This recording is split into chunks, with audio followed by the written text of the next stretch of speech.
আসামিটো কৰ্ণালয় সকলোকে স্বাগতম জনাইছো আজি মই তোমালোকৰ ক্লাছ 7 ৰ সমাজ বিজ্ঞানৰ সোশিয়েল সায়েন্সৰ পাঠ 22 পাঠ 22 নাগৰিক আৰু নাগৰিকত্ব এটো লেসনৰ থুলমুলকে আলোচনা কৰি দিম লগতে কোৱেশ্চন আনসাৰ হম বুকতে মই সলিউশনটো দি দিম এটো মোৰ নতুন চেনেল হয় আৰু মোৰ ফাৰ্স্ট চেনেল এটা আছে যোনটোত মই ক্লাছ 7 ৰ মেথছ আৰু সায়েন্সৰ আসামিজ ইংৰাজী দুইটা মিডিয়ামতে ভিডিঅবোৰ দি আছো এটো ভিডিঅৰ ডেসক্ৰিপচন বক্সত ক্লিক কৰিলে তাতে পাই যাবা ভিডিঅবোৰ এটো লেসনৰ মোৰ চেনেলটো সাবস্ক্ৰাইব কৰি থবা যাতে মেথছ আৰু সায়েন্স বোৰো পাই থাকা এটো লেসনৰ কি আছে নাগৰিক আৰু নাগৰিকত্বৰ ওপৰত আছে মানে নাগৰিক কি ৰাষ্ট্ৰ এখনৰ স্থায়ী বাসিন্দা স্থায়ী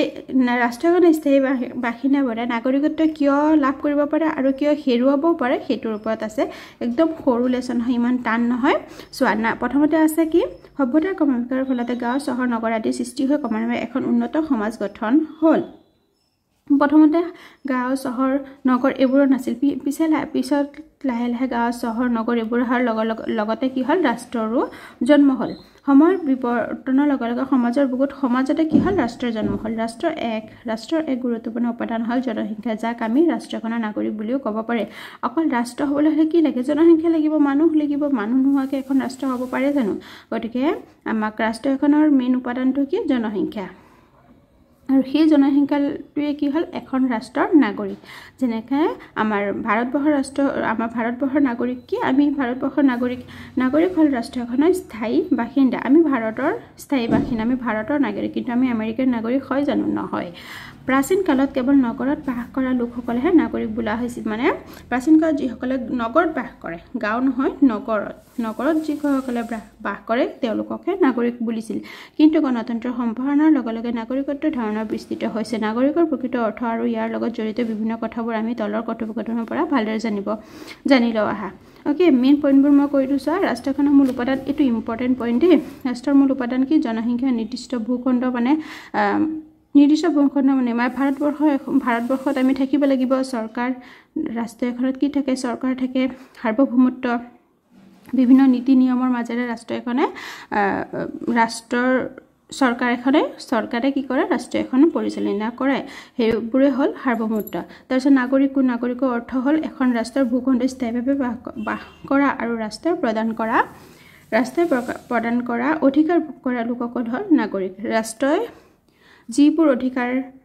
সেই ৰাষ্ট্ৰৰ নাগৰিকসকলক বাসিন্দাসকলক দিয়ে সেইবোৰে হ'ল তেওঁলোককে হ'ল নাগৰিক বুলি কোৱা হয় ওকে নাগৰিকে নিজৰ দেশৰ প্ৰতি আনুগত্য প্ৰদৰ্শন কৰে নাগৰিকৰ সুৰক্ষা নাগৰিকৰ গণতান্ত্ৰিক অধিকাৰ ৰক্ষা কৰাটো চৰকাৰৰ প্ৰধান কৰ্তব্য চৰকাৰৰ মেইন কৰ্তব্যটো কি নাগৰিকৰ সুৰক্ষা আমাক সুৰক্ষা দিয়া ওকে কিবা কাজিয়া পেচাল হলে সদায় চৰকাৰৰ ওচৰত জনা হয় না চৰকাৰক দুখ ধৰে কিছুমান অসুবিধা হলে চৰকাৰক দুখ ধৰে বা ভাল কাম কৰিলে চৰকাৰক প্ৰশংসা কৰে আমাক সুৰক্ষা দিয়াৰ কামটো কাৰ চৰকাৰৰ যেহেতু আমি ভাৰতবৰ্ষৰ বাসিন্দা হৈ আছো গতিকে যোনটো ৰাষ্ট্ৰৰ আমি বাসিন্দা হওঁ সেইটো ৰাষ্ট্ৰ চৰকাৰৰ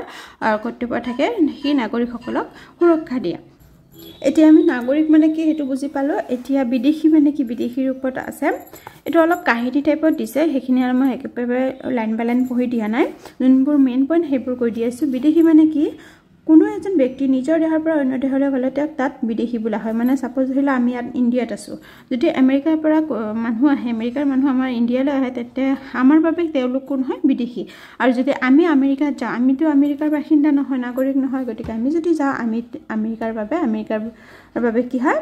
বিদেশী বুজি পাইছা তাৰ পিছত নাগৰিকত্ব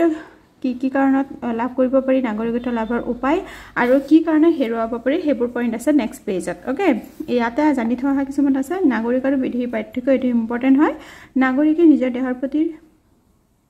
শ্ৰদ্ধা আৰু অনুগত্য প্ৰদান কৰে কিন্তু বিদেশী এজনে নিজৰ দেশৰ বাহিৰে আন দেশৰ প্ৰতি অনুগত্য দেখুৱাবলৈ বাধ্য নহয় ওকে আমি সাপোজ হলে আমি ইণ্ডিয়াৰ নাগৰিক ভাৰতৰ নাগৰিক গতিকে আমি আমেৰিকাৰ প্ৰতি অনুগত্য দেখাম জানো আমেৰিকাৰ প্ৰতি কিবা কাম কৰিম জানো নকৰো আমি ইণ্ডিয়াৰ কাৰণে কৰিম পেজ নম্বৰ 196 ত আছে কি আছে সোৱাখিনি দেশীয়কৰণ পদ্ধতি আমাৰ দেশৰ নাগৰিক হ'ব পাৰে আমি এখন দেশৰ নাগৰিক কেনেকৈ হ'ব পাৰো দেশীয়কৰণৰ পদ্ধতিৰে আৰু কিছুমান সাপোজ হইলা ভোটাৰ আইডি বনাও নহয় তেনেকুৱা আইডি নিজৰ যিকোনো যোনটো দেশৰ যিবোৰ আইডি বনাব লাগে সেইবোৰ আইডিৰ জৰিয়তে আমি এখন দেশৰ নাগৰিকত্ব লাভ কৰিব পাৰো তাৰ পিছত 1975 চনত কি ছিকিম ভাৰতৰ সামিল হোৱাৰ লগে লগে সেই দেশৰ নাগৰিকসকলে ভাৰতৰ নাগৰিক হিচাপে স্বীকৃতি লাভ কৰিলে মানে 1975 চনত ছিকিম ভাৰতৰ লগত লগ হ'ল আগতে ছিকিম ভাৰতত পৰা নাছিলে গতিকে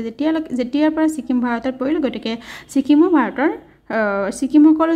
যিসকল লোক আছে তেওঁলোকো ভাৰতৰ নাগৰিক হিচাপে স্বীকৃতি লাভ কৰিলে হ'ল পিছত ভাৰতৰ নাগৰিকত্বৰ ৰূপে এটো ইম্পৰ্টেন্ট মানে এটো লেসনৰ মেইন পইণ্টটো হ'ল নাগৰিক মানে কি নাগৰিকত্ব লাভ কৰাৰ উপায় আৰু হেৰুৱাৰ কাৰণ এই তিনটা কোৱেশ্চন ভেৰি ভেৰি ইম্পৰ্টেন্ট তাৰপিছত এটো কিমান চনত ছিকিমত ভাৰত শামিল হৈছিল এটো এমসিকিউ কাৰণে পঢ়ি থকা নাগৰিকত্ব লাভ কৰাৰ উপায় জন্মসূত্ৰে বংশানুক্ৰমে পঞ্জীয়কৰণৰ দ্বাৰা দেশীয়কৰণৰ দ্বাৰা ৰাজ্য ক্ষেত্ৰ শামিলকৰণৰ দ্বাৰা নাগৰিকত্ব হেৰুৱাৰ কাৰণ দেশ বিৰোধী কাৰ্যত লিপ্ত হলে মানে যিকোনো দেশ বিৰোধী কাম কৰিলে দেশৰ যোনটো কাম কৰিলে দেশৰ ক্ষতি হ'ব হেতু তেনেকুৱা ধৰণৰ কাম কৰিলে নাগৰিকত্ব হেৰুৱাব পাৰি অন্য দেশৰ নাগৰিকত্ব গ্ৰহণ কৰিলে আমি এতিয়া ভাৰতত বাস কৰি আছো আমি যদি আমেৰিকাত গৈ আমেৰিকাৰ নাগৰিকত্ব লাভ কৰো তেতিয়া আমি ভাৰতৰ নাগৰিকত্ব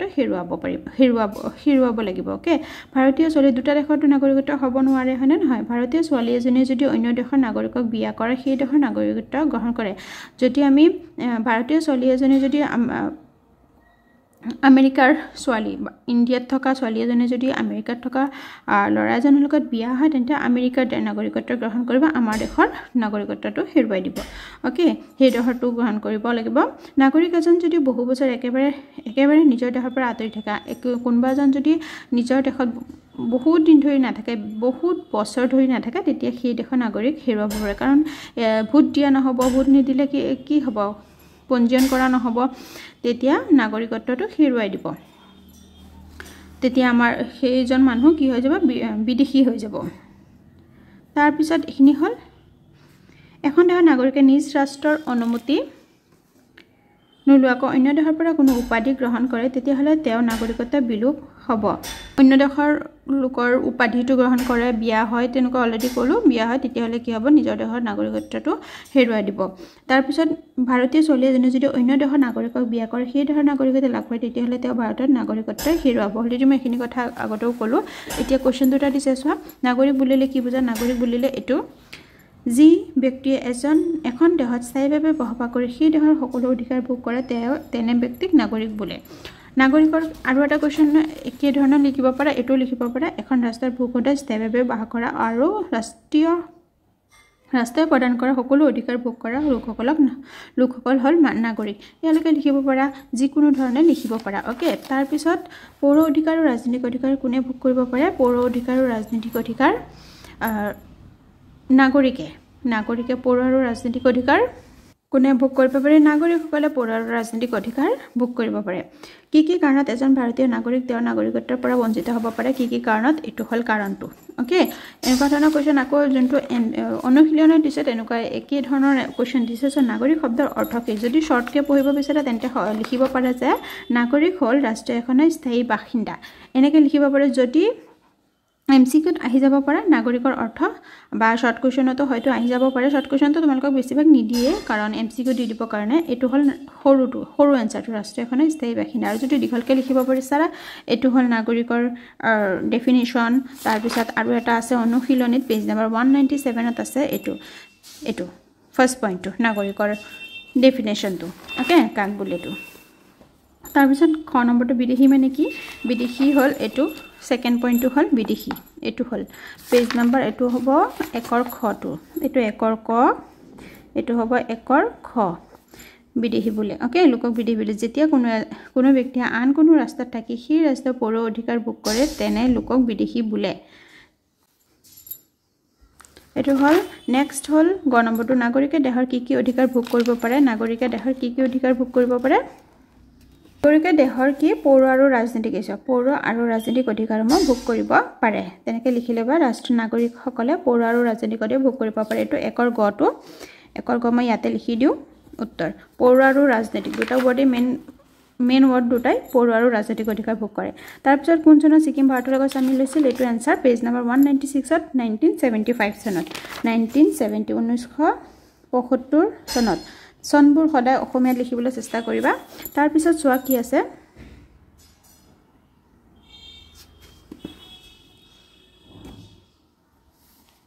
তাৰ পিছত 2 নম্বৰৰ ক এজন বিদেশীয়ে ভাৰতৰ নাগৰিকত্ব কেনেদৰে লাভ কৰিব পাৰে দেশীয়কৰণ পদ্ধতিৰে ভাৰতৰ নাগৰিকে দেশীয়কৰণ পদ্ধতিৰে মানে সাপোজ হলে তোমালোকে ভোটাৰ আইডি বনালা তাৰ পিছত বিভিন্ন কাগজ পত্ৰৰ কাম কৰিব লাগিব তাৰ পিছত তেতিয়াহে এখন দেশৰ নাগৰিক হ'ব পাৰিবা পৰি অধিকাৰসমূহ কি কি এটো মই তলতে ইয়াতে লিখি দিছো বুকতে লিখি দিছো চোৱা 2 নম্বৰ খৰ জীৱন ৰক্ষাৰ অধিকাৰ পৌৰ অধিকাৰসমূহ হল জীৱন ৰক্ষাৰ অধিকাৰ শিক্ষাৰ অধিকাৰ মতামত প্ৰকাশৰ অধিকাৰ ব্যক্তিগত স্বাধীনতাৰ অধিকাৰ তাৰ পিছত এজন নাগৰিকে কেনেকৈ নাগৰিকত্বৰ পৰা বঞ্চিত হ'ব পাৰে 2ৰ গটো নাগৰিকত্ব হেৰুৱা কাৰণ এটো 2ৰ গ আনসাৰটো ওকে নাগৰিকত্বৰ উপায়টো তোমালোকে মুখস্থ কৰি ৰাখিবা 5টা পইণ্ট কেনেকৈ নাগৰিকত্ব লাভ কৰিব পাৰে হয়তো যিকোনো এটা এমসিকিউত যিকোনো এটা অপচন দি দিব তলৰ কোনটো নাগৰিকত্ব লাভৰ উপায় তেনেকৈ দিব পাৰে দে গটিকে ভালকে পঢ়িবা ভালকে বুজি পঢ়িবা বুজি নপঢ়িলে এমসিকিউ কৰিব নোৱাৰিবা তাৰ পিছত খালি ঠাইটো কি আছে চোৱা বিদেশীসকলে দেশ অধিকাৰ ভোগ কৰিব নোৱাৰে বিদেশী কি ৰাজনৈতিক অধিকাৰ ভোগ কৰিব নোৱাৰে আমাৰ দেশ ভাৰতত এজন ব্যক্তিয়ে 10 বছৰ কিমান বছৰ বয়সৰ পৰা ভোট দিব লাগে 18 বছৰ সিকিম জনসাধাৰণে দেশৰ জৰিয়তে ভাৰতীয় নাগৰিকত্ব লাভ কৰে ৰাজ্য ক্ষেত্ৰৰ জৰিয়তে ৰাজ্য ক্ষেত্ৰৰ সামিলকৰণৰ জৰিয়তে দে ৰাজ্য ক্ষেত্ৰৰ সামিলকৰণৰ জৰিয়তে সামিলকৰণৰ জৰিয়তে ৰটোটো ইয়াত আছে জৰিয়তে ভাৰতীয় নাগৰিকত্ব লাভ কৰে তাৰ পিছত 4 নম্বৰটো এজন বিদেশীয়ে পৌৰ অধিকাৰ ৰাজনৈতিক অধিকাৰ লাভ কৰে বিদেশীয়ে কি অধিকাৰ লাভ কৰে পৌৰ অধিকাৰ লাভ কৰিব পাৰে এজন নাগৰিকে দেশৰ হকে কাম কৰিলে ৰাষ্ট্ৰবিৰোধী কাম কৰি নাগৰিকত্ব বিলোপ নাগৰিকত্ব কেতিয়া বিলোপ হয় ৰাষ্ট্ৰবিৰোধী কাম কৰিলে এজন নাগৰিকে নিজৰ দেশৰ প্ৰতি আনুগত্য প্ৰকাশ কৰে প্ৰথম নকৰে পিছত কৰে গতিকে নাগৰিকে নিজৰ দেশৰ প্ৰতি কি আনুগত্য প্ৰকাশ কৰে এটো হ'ব উত্তৰটো কোনো এজন ব্যক্তিয়ে নিজৰ দেশৰ পৰা অন্য দেশলৈ গুচি গলে তেওঁক তাত কি হয় বিদেশী বোলা হয় আমাৰ দেশৰ পৰা তাত গুচি গৈছে গতিকে সেইখন দেশৰ বাবে মানুহজন কি হ'ব ব্যক্তিজন কি হ'ব বিদেশী হ'ব ওকে এখিনি গুটেকেটা কোৱেশ্চন হল একেবাৰে সহজ কম কোৱেশ্চন দিছে এটো 4 নম্বৰ কটো যোনটো দিছো এজন বিদেশী 4 নম্বৰ কটো চোৱা এজন বিদেশী পৌৰ অধিকাৰ